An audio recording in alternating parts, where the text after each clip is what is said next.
பிள்ளையார்பட்டி ஸ்ரீ கற்பக பிள்ளையாரை வணங்குகிறேன். ஆதித்யாய சோமாய மங்களாய புதாயச குரு சுக்கிர சனி பெயர்ச்ச ராகுவே கேதுவே நமோ நமது வாழ்க வளமுடன் யூடியூப் சேனல் நேயர்கள் அனைவருக்கும் உங்கள் அன்பு நண்பர் அஸ்ட்ரோ TS மோகன்ராவின் அன்பான வணக்கம், வாழ்த்துக்கள். இப்போ நம்ம இந்த வீடியோவில் என்ன பார்க்க போகிறோம்னா, வழக்கம் போல தான் ஏப்ரல் மாத பலன்கள் பார்க்க போகிறோம். 12 ராசிக்கும் தனித்தனி வீடியோ பாருங்கள். இந்த மாதத்தில் எந்தெந்த கிரகம் எங்கே இருக்குது அப்படின்னு முதல்ல பார்ப்போம். முதல்ல குரு பகவான் வழக்கம் போல் அவர் மிதுன வீட்டில் தன்னுடைய பயணத்தை நடத்திக்கிட்டு இருக்காரு.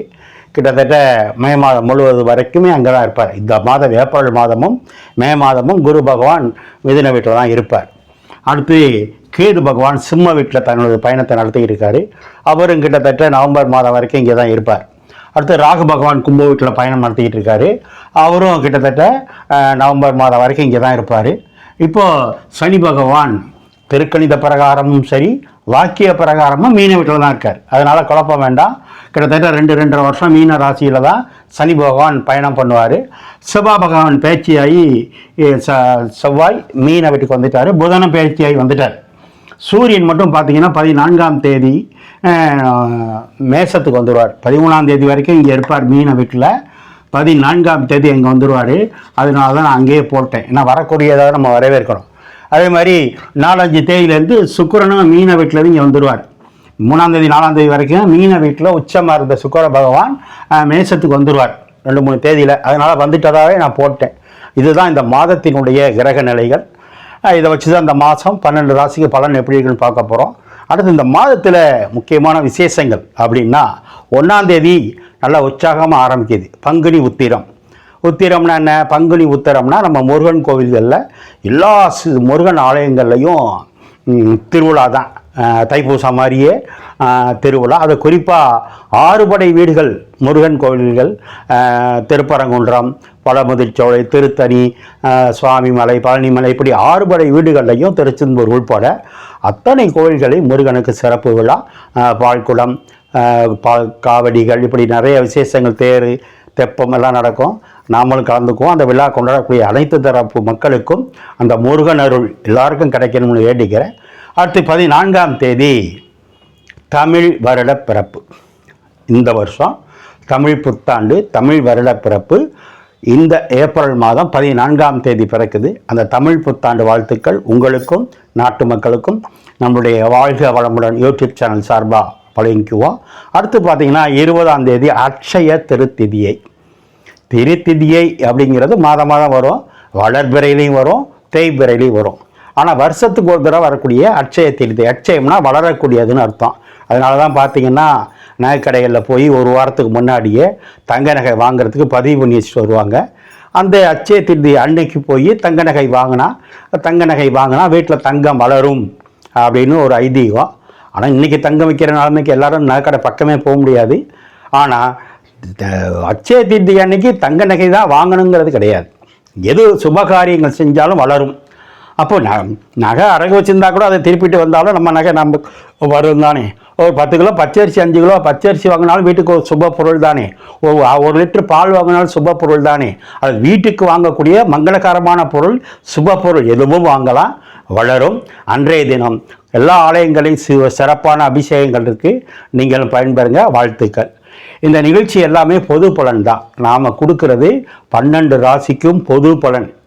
மேசராசியோ சிம்ம ராசி எந்த ராசிக்கு பேசினாலும், இன்றைக்கும் குழந்தை பிறந்திருக்கும், 5 வயசு குழந்தையும் இருக்கும், 50 வயசு ஆணும் இருப்பாங்க, பெண்ணும் இருப்பாங்க, 90 வயசு வரைக்கும் இருப்பாங்க. இது பொது பலன் தான். உங்கள் வயசுக்கு தகுந்த மாதிரி எடுத்துக்கணும். ஆக இந்த மாத பலன்களை போவோம். மீண்டும் நான் வணங்கும் என் குலதெய்வம் முத்துமாரியம்மன், அண்ணாமலையார் உண்ணாமலை தாய், நான் நித்தம் வணங்கி வேண்டி நிற்கும் குமரமலையான், என் தாய் தந்தையரை வணங்கி இந்த மாத பலன்கள் அத்தனையும் உங்களுக்கு சிறப்பாக அமையணும், நீங்களாம் நல்லா இருக்கணும்னு வேண்டிக்கிறேன். வாங்க வீடியோக்குள்ளே போவோம். யாருக்காவது எனக்கிட்ட ஜாதகம் பார்க்கணும்னா கீழே இருக்க நம்பருக்கு ஃபோன் பண்ணுங்கள். நான் வாட்ஸ்அப் நம்பர் தரேன், ஜாதகம் பார்க்கலாம். வீடியோக்குள்ளே போகலாமா?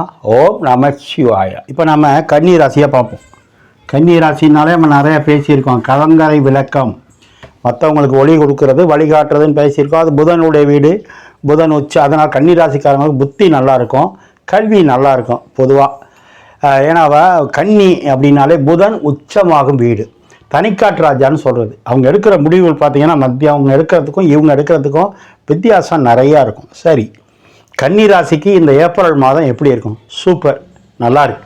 எப்படி சார் அப்படின்னா, உங்கள் ராசிநாதன் யார்? புதன். 10ஆம் வீட்டு அதிபதி யார்? புதன். எங்கே இருக்கார்? 7ஆம் வீட்டிலேருந்து டைரெக்டாக உங்களை பார்க்குறார். நீங்கள் 7ஆம் இடத்துல சப்தமஸ்தானத்திலேருந்து நேராக உங்களை பார்க்குறீங்க. ஜோசியம் என்ன சொல்லுது? ஜாதகம் என்ன சொல்லுது? ஒரு கிரகம் தன் வீட்டை பார்த்தால் அந்த ஜாதகம் ஜெயிக்கும். அப்போ இந்த மாதம் நீங்கள் ஜெயிக்க போகிறீங்க. புதன் உங்கள் ராசிநாதன், கன்னி ராசிக்கு அதிபதி புதன், பெருமாள் புதன், புத்திக்கு அதிபதி புதன், கணக்குக்கு அதிபதி புதன், கல்விக்கு அதிபதி புதன். அவன் ராசியை அந்த புதன் பெருமாள் பார்க்குறாரு. அப்போது இந்த மாதம் வலுவாக இருக்கீங்க, நல்லா இருக்கீங்க, ஆக்டிவாக இருக்கீங்க, பெருமாள் அனுகிரகத்தோடு இருக்கீங்கன்னு அர்த்தம். ஒரு பாயிண்ட். அப்போ இன்றைக்கி பிறக்கிற குழந்தையிலேருந்து 100 வயசை தாண்டினவங்க வரைக்கும் இந்த மாதம் ஏதோ ஒரு வகையில் உங்களுக்கு நன்மை தான், தீமை ஒன்றும் இல்லை. அந்த நன்மை எவ்வளோ இருக்குங்கிறத உங்கள் சொந்த ஜாதகத்தை பார்த்துக்கணும், உங்கள் வயசுக்கு தகுந்த மாதிரி. சரி, அப்புறம் யார் பார்க்குறா?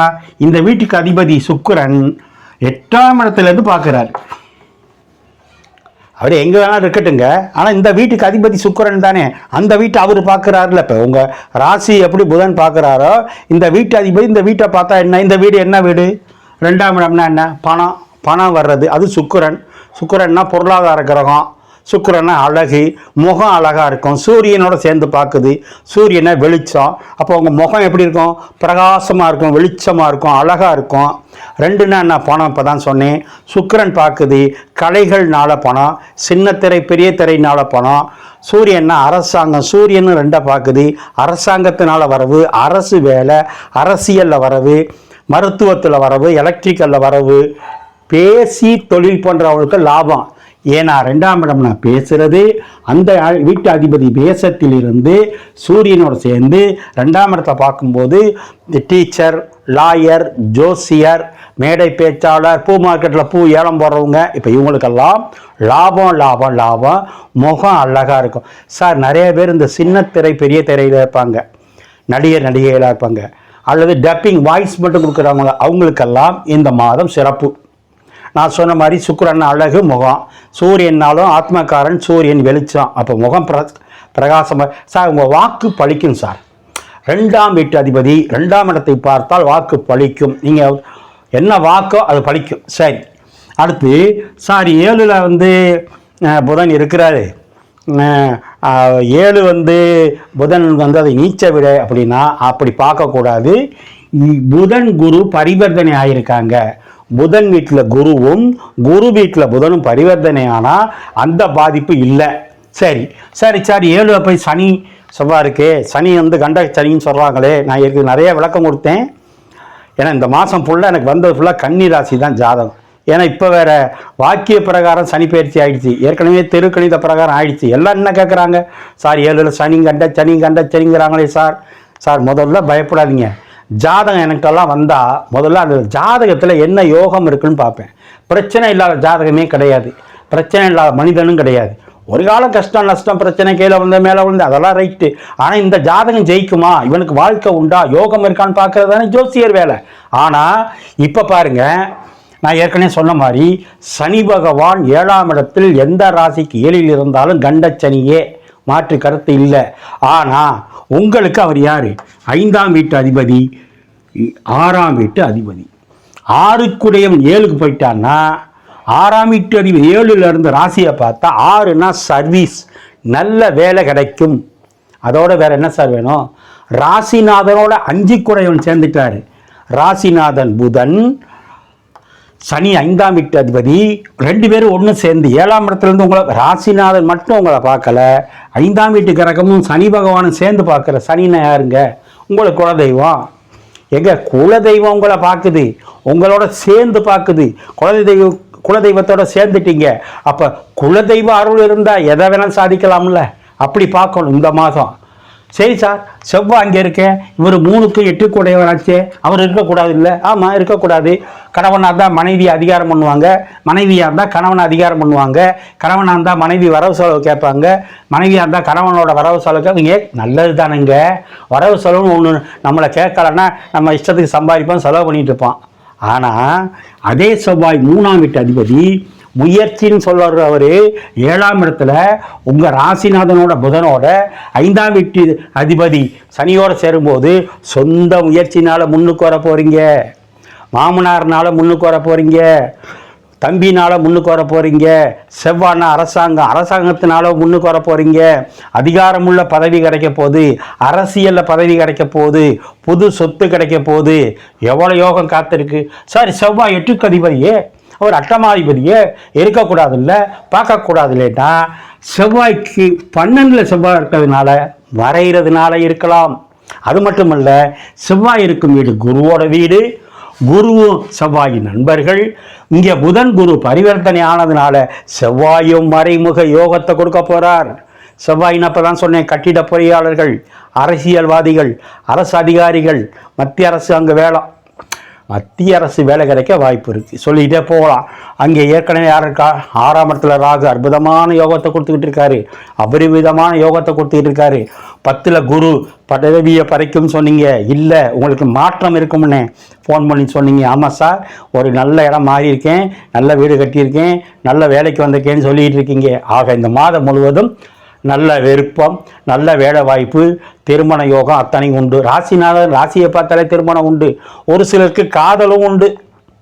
ஏன்னா 5ஆம் இடம் நிறைய பேசியிருக்கோம். குலதெய்வம் இப்போ தான் சொன்னேன், குழந்தை சொன்னேன், பதவி உயர்வு சொன்னேன், நல்ல உயர்கல்வி சொன்னேன். ஆனால் காதலை சொல்கிறது 5ஆம் இடம். அந்த 5ஆம் வீட்டு அதிபதி 7ஆம் இடத்துல திருமணம் சொல்கிற இடத்துல இருந்து ராசிநாதனோட சேர்ந்துருக்கு. அப்போ காதல் உண்டு, காதல் மலரும். கல்யாணத்தில் நம்ம முடியுமா சார்? முடியாத. முடியும். ஏன்? செவ்வாய் தான் மங்களகாரன். அப்போ 8ஆம் இடம் மாங்கல்ய ஸ்தானம்.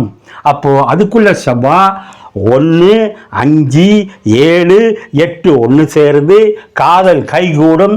இந்த மாதம் காதல் திருமணம் பண்ணுவீங்க. ஆனால் செவ்வாய் இருக்கிறதுனால சின்ன சின்ன போராட்டம் இருக்கும், ஆனால் சக்ஸஸ் ஆகும். ஏன்?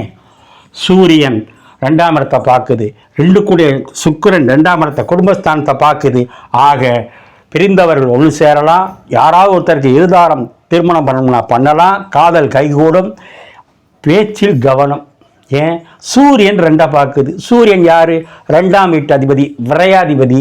2 பார்க்கும்போது பணம் வருதுன்னு அந்த இதில் தப்பாக பேசிடக்கூடாது, வார்த்தையில் வித்தியாசமாக விட்டுறக்கூடாது. 7ஆம் இடம்னா 8ஆம் இடம். 7ஆம் இடம் மர்மஸ்தானம், யூரின் போகிற இடம், மோஷன் போகிற இடம். அங்கே நெருப்பு கிரகம் 2 இருக்குது, செவ்வாயும் சூரியனும். அப்போ ஹீட்னால கொப்பளம், கட்டி, ஐப்பு, யூரினரி இன்ஃபெக்ஷன் வராமல் பார்த்துக்கணும். மொத்தத்தில் அழகாக இருப்பீங்க, சிறப்பாக இருப்பீங்க, நினச்சதெல்லாம் கிடைக்க போகுது, நினைக்காதும் நடக்க போகுது. கன்னிக்கு ஏப்ரல் ஒரு ஏற்றமே. கன்னிராசிக்காரங்க 17ஆம் தேதி 18ஆம் தேதி சந்திராஷ்டிரமம் இருக்குது. 19ஆம் தேதி காலையில் கொஞ்சம் நேரம் இருக்குது, அதில் கவனம். பேங்க்கில் வர செலவில் இருக்கவங்க, ஃபைனான்ஸில் இருக்கிறவங்க, 2 வீலர் கார் ஓட்டுறவங்க கவனமாக இருங்க. மகாலட்சுமி வழிபாடு பண்ணுங்க. இந்த மாதம் பெருமாளுடைய முழு அனுகிரகமும் உங்களுக்கு கிடைக்குது சார். ஏதோ ஒரு புதிய விஷயத்தில் நீங்கள் தலைமை பொறுப்பு வர போகிறீங்க. இது நடக்கும். ஓம் நம சிவாய.